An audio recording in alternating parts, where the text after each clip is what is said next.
Hi, here's one more video regarding coping skills. Today we're going to talk about journaling. Now, there's different types of journaling, and what I typically recommend for my clients is to just put their feelings on paper.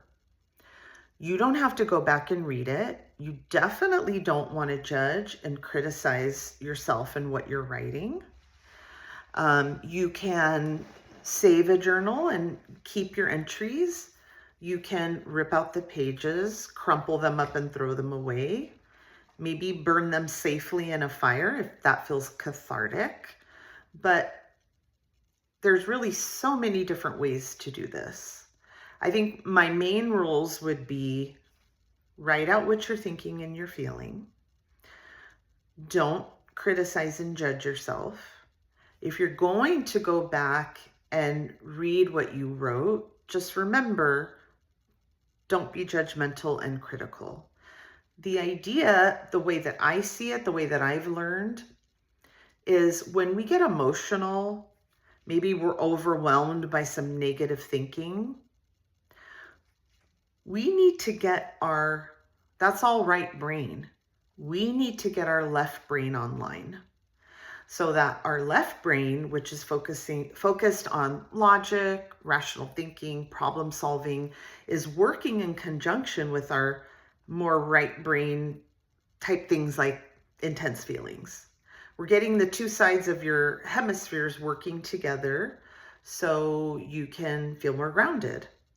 So when you're writing, maybe you're thinking about spelling, or you're thinking about the way your writing looks, or you're reading, and just the act of writing, you're bringing your left brain back up online, so that those two hemispheres can be working together to help with your overall sense of relaxation.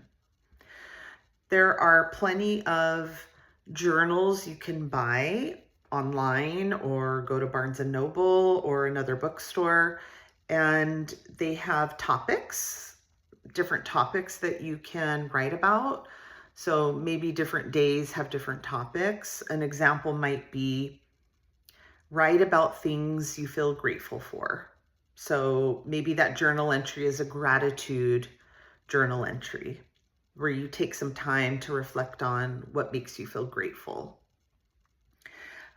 Maybe another one is writing about a significant relationship you had in your life, someone that you really trusted. So you can think about what it was like to have a relationship like that. And sometimes your therapist can give you specific topics that are related to the treatment that you're receiving or the goals you're trying to accomplish. There's actually been research on doing journaling when there's been trauma. There's a specific way to do it, but just for the purposes of today's video, and you can always go and research it a little bit further.